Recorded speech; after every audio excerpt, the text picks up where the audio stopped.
Good morning, students. This class we will continue with the properties of ionic compounds, because last class we have studied with the lattice energy concept, right?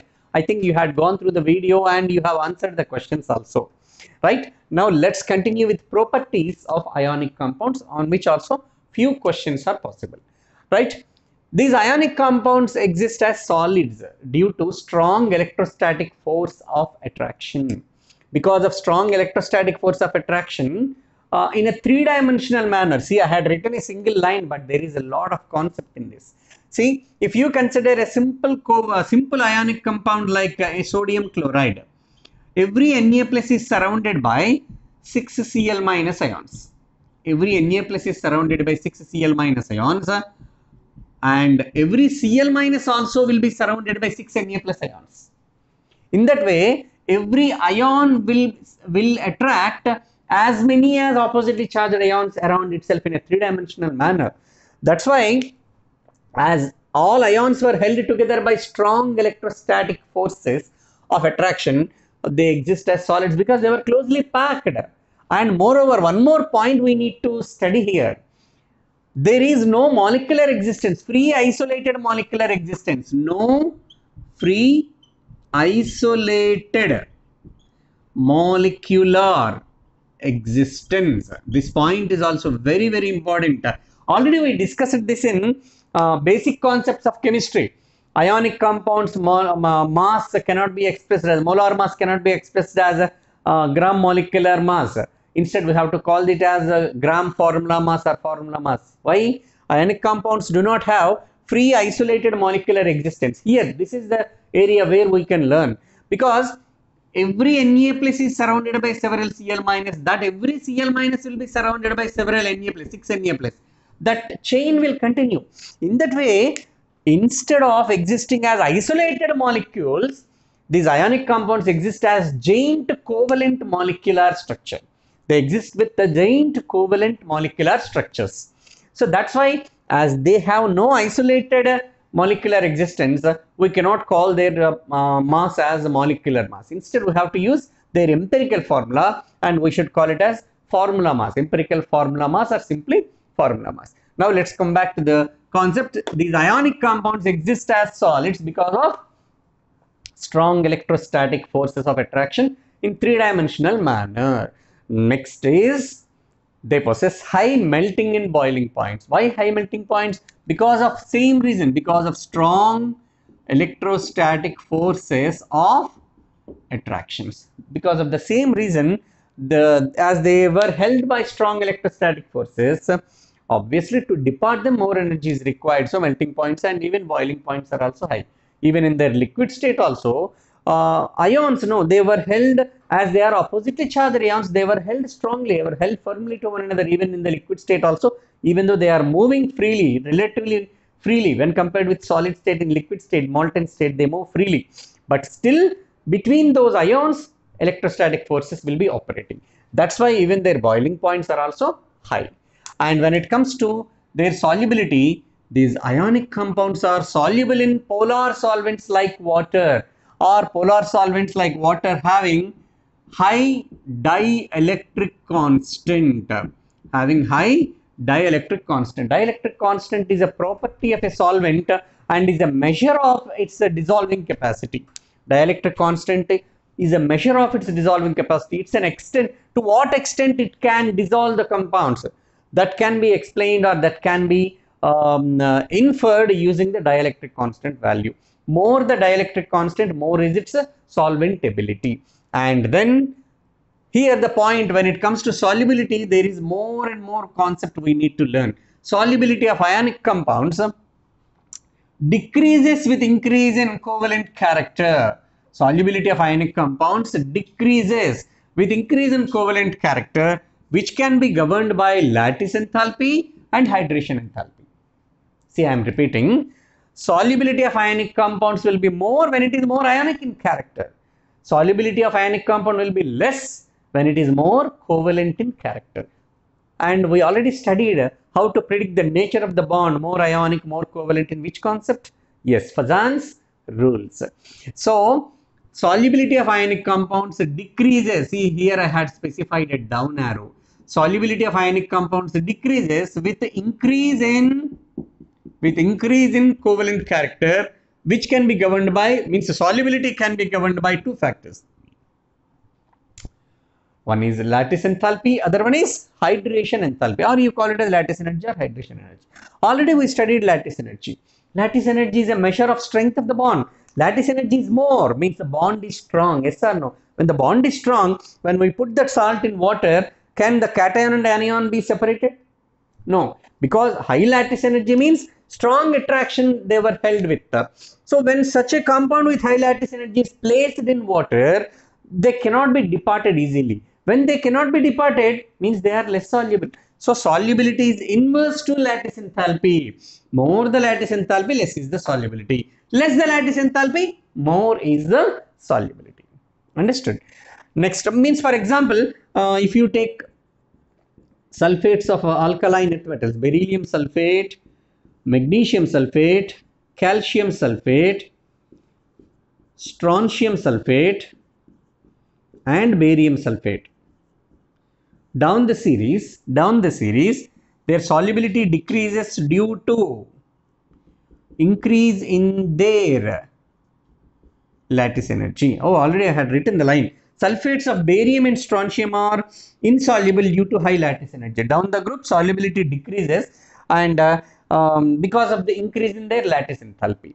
Next, second factor that can be used to govern the solubility is hydration enthalpy. Hydration enthalpy means energy change accompanied with hydration. Energy change accompanied with hydration. Like, let us discuss something about hydration directly. See, when we place some ionic compound in water, suppose an ionic compound, lithium chloride is taken. Lithium ion, sodium ion, potassium ion, rubidium ion. Oh, wait a minute. We'll discuss the point directly and then compare the solubilities. Suppose when an ionic compound is placed in water, Na plus and Cl minus. Till now, this is a solid sodium chloride. In solid state, between a cation and anions, there are strong electrostatic forces of attraction. Yes or no? Now, such a sodium chloride solid is placed in water. What happens immediately? Water molecules, whatever the solvent, see, water is the solvent, so we are talking hydration. If any other solvent is there, that is called as enthalpy of solvation. Hydration for water solvent, solvation for any solvent. So when this sodium chloride is placed in water, these ions will be surrounded by water molecules. H2O, these are hydrogen, this is oxygen. These ions will be surrounded by water molecules, and thus weakens the attraction between Na plus and Cl minus, and weakens the attraction between Na plus and Cl minus ions. That's a concept we have to concentrate here. See, when they were surrounded by water molecules, the attraction between Na plus and Cl minus is lowered and they start moving away from one another. As they are closely existing, it is visible as a solid.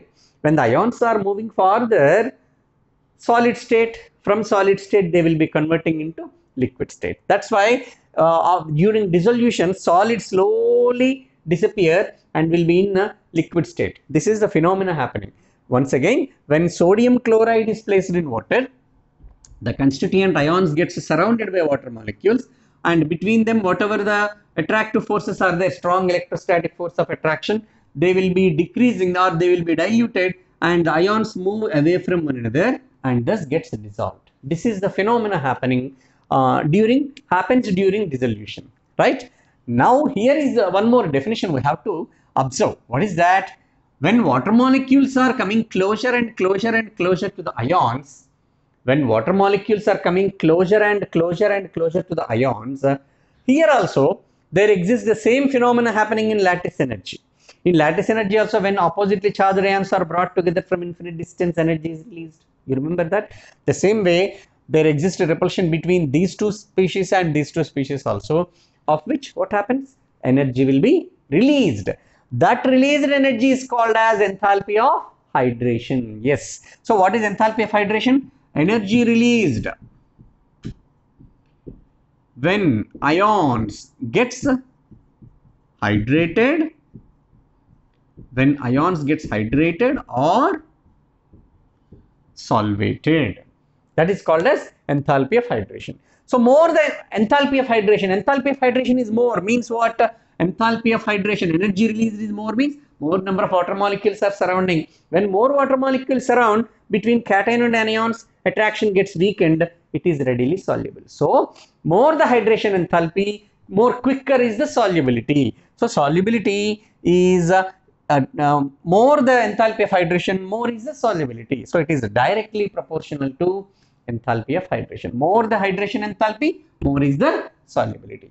Whereas with lattice energy is more means bond is stronger. Still they try to exist in solid form only and is less soluble. So lattice energy is inverse to solubility, hydration energy is direct to solubility. So this is the solubility concept. So whenever hydration enthalpy is more, its solubility will be more. For example, you take AlCl3, small cation Al plus 3 cation and a large anion Cl minus, Cl minus, Cl minus. So whenever Fajans rules, smaller cation and larger anion means polarizing power of cation will be more, polarizability of anion will be more, right? So with respect to that, we can infer that AlCl3 is more covalent than ionic. AlCl3, even though more covalent, gets readily soluble in water because of its high enthalpy of hydration. So which is more surrounded by water molecule? Smaller cation and larger anions. See, one ion gets surrounded means that's enough. It gets departed from its opposite ion and hence it will be soluble. So energy released when an ion gets surrounded by water molecules is called as enthalpy of hydration. So this is the concept behind solubility. So there are two factors that influence solubility. One is lattice enthalpy, other one is hydration enthalpy. Now when it comes to the conduction, these ionic compounds acts as good conductors. Ionic compounds acts as good conductors of heat and electricity in their fused state or in their aqueous solutions. Ionic compounds acts as good conductors of heat and electricity either in their fused state or in their aqueous solution, in both the state, fused state and in their aqueous solution. And they act as insulators. Ionic compounds act as insulators in solid state. They cannot conduct. Maybe because of some crystal defects, an ionic solid may conduct, but not from ions. So with respect to ions, they act as insulators only. Some solids are there which can conduct. That is due to crystal defects. We are going to study that in solid state. So ionic compounds act as good conductors of heat and electricity in their fused state or in their aqueous solution. Why? Fused state means what? Fused state means molten state. When they are melted, when an ionic compound is melted, that is fused state. When an ionic compound is put in water, that is aqueous solution state. In both the states, they act as good conductor. Why? Because in their liquid state, either in fused or aqueous, they can move freely. While moving, they can transfer the charge from one ion to another ion, right? So because of their free mobility of ions, they act as good conductors of heat and electricity in these two states. Okay. Now let's come to the next property of ionic compound. Ionic compounds undergo chemical reactions quickly in aqueous solutions.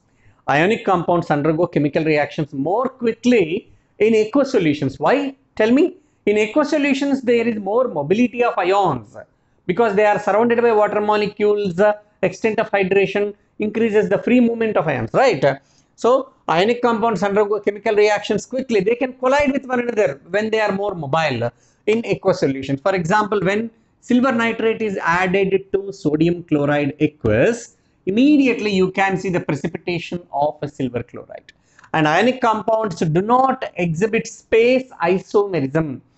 Ionic compounds do not exhibit space isomerism means, see, first of all, one should understand the term space isomerism.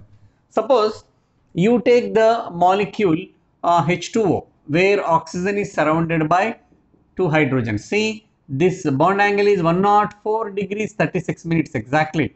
Okay, if any variation is given in bond angle in NCERT, follow that, because that is Bible, Quran and Gita for us, right? So in H2O the bond angle is 104 degrees 36 minutes, and there is a specific direction of OH bonds. So we cannot take H2O in this way, practically, experimental observed structure. So this is not correct. So in this way, the covalent bonds are directional in nature, because the covalent bond itself is due to directional orbital overlapping, which we are going to study in our next concept.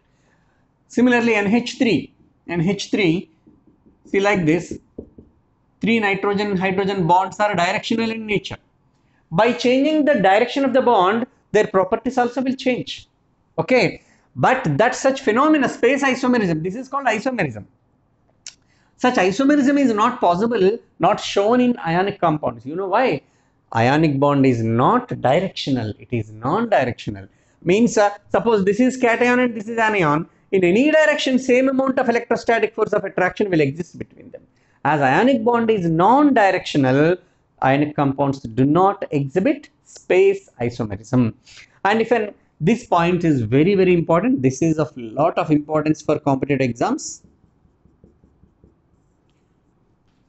Okay, if an anion is common in ionic compounds, suppose beryllium chloride, magnesium chloride, calcium chloride, strontium chloride, barium chloride. What's the anion? Chlorine. If an anion is common in ionic compounds, anion is common in, see, in the next case we are discussing cation common also. Okay, if an anion is common in ionic compounds, more ionic one with heavier cation will have high melting point.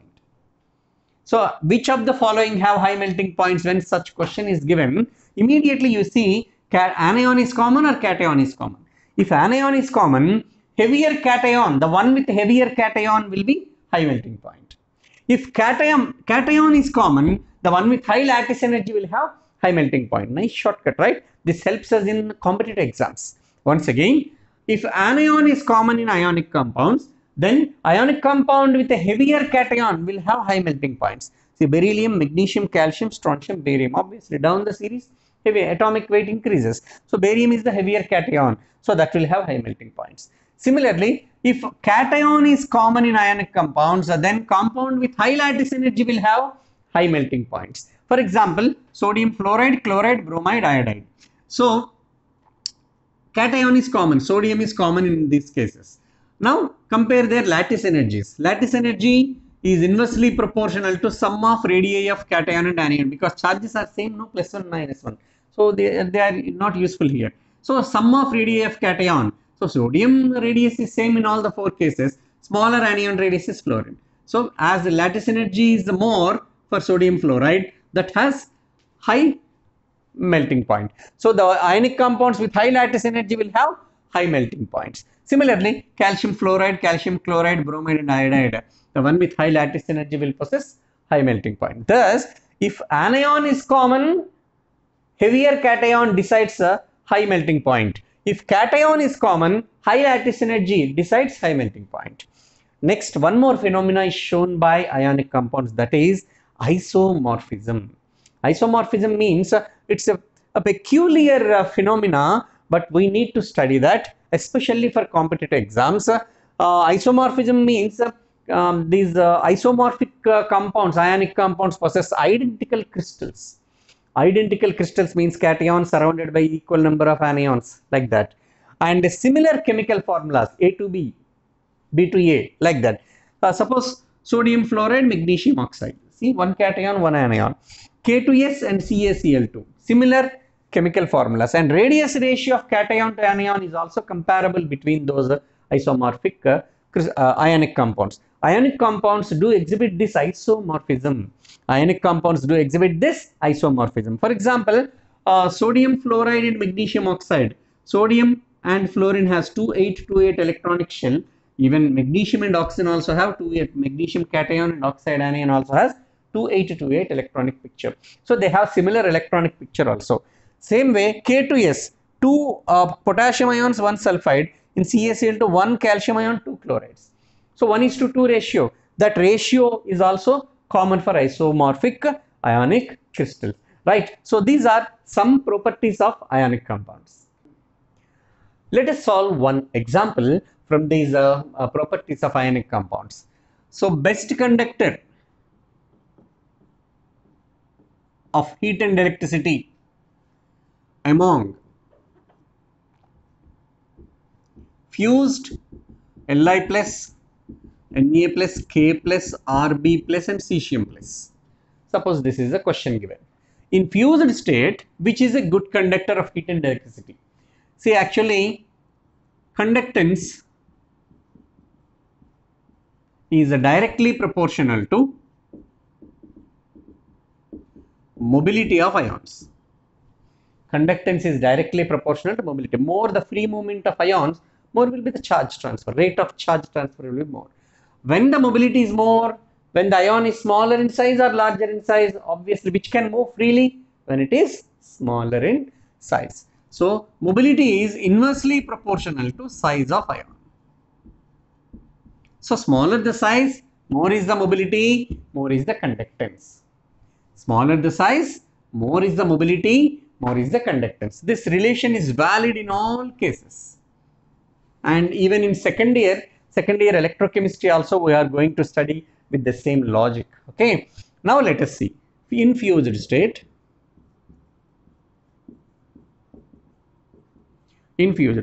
this is how the size varies. Lithium, sodium, potassium, rubidium and cesium. Now tell me, among these fused ions, which is more mobile, which can move more freely? Smaller the size, more is the mobility. So this can move freely. So this acts as a good conductor of heat and electricity. Lithium plus ion acts as a good conductor of heat and electricity. In which state? In fused state. Now let's come to the same question in aqueous state. When the same question is given, best conductor among aqueous lithium ion, sodium ion, potassium ion to cesium plus ion. So two questions were given. Suppose in aqueous state also their own actual size will be same, rubidium and cesium, right? Their size do not vary. But in aqueous state, what happens? Already we discussed hydration phenomena. These ions will get surrounded by water molecules. That is called as hydration or solvation. Now the question is, which ion gets surrounded by more number of water molecules among lithium, sodium, potassium, rubidium and cesium? The question is very important. It is, among these ions, which ion gets surrounded by more number of water molecules? Which ion? So actually that phenomena is because of nuclear attraction. Some attraction should be there, no? So which nucleus, whose nucleus can attract more number of water molecules? Tell me, whose nucleus? Smaller lithium nucleus or larger cesium nucleus? Large, usually students will answer large cesium. Sir, cesium sir, bigger ions sir, more water molecules. But even though more surface area is there, its nucleus cannot attract in a strong manner. You know why? It is unable to attract its own electrons strongly. Okay, how can it attract outside charged species in a strong manner? So nuclear influence is more in case of lithium. Nuclear influence is more in case of lithium. So more number of water molecules surrounds this lithium cation. So smaller the size, more is the hydration phenomena. Smaller the size, more is the hydration. What's meant by hydration? The phenomena of getting surrounded by water molecules. When the ion is smaller, more water molecules can surround or more solvent molecules can surround. Obviously, when more water molecules are surrounding, and enthalpy of hydration is also more. Okay, we have to agree with that point. So this has high enthalpy of hydration. This has lithium plus has high enthalpy of hydration. And with increase in size of cation, extent of hydration decreases. Extent of hydration decreases. So which is more hydrated? Lithium. Which is least hydrated? Which is least hydrated? That is cesium. More hydrated is smaller lithium. Least hydrated is larger cesium. Here one more point is there. Now in this hydrated state, in this aqueous state, which ion is more mobile? After getting hydrated, which ion is more mobile now? In fused state, lithium is more mobile because of its small size. But in hydrated state, it is now bulky, right? So cesium is the smaller one relatively when compared with the hydrated lithium. So this is more mobile. Hydrated cesium is more mobile. What's the point to be noted here? Hydrated cesium is more mobile, and more the mobility, more is the conductance. Therefore, hydrated cesium acts as a good conductor of heat and electricity. Good conductor of heat and electricity. So in this way, in fused state, lithium ion acts as good conductor, whereas in aqueous state, less hydrated cesium acts as good conductor of heat and electricity. Right? Go through this video once again and try to practice some multiple choice questions also from the available materials. Okay. And one more thing, these concepts were not given properly in NCERT. Somewhere one word is just one word they will specify. Because of that only we have to discuss all these phenomena. Still, more than this, much more concept is there for a competitive exam point of view, whose videos I am uploading slowly in the next coming days. Okay, go through the video and come with the questionnaire.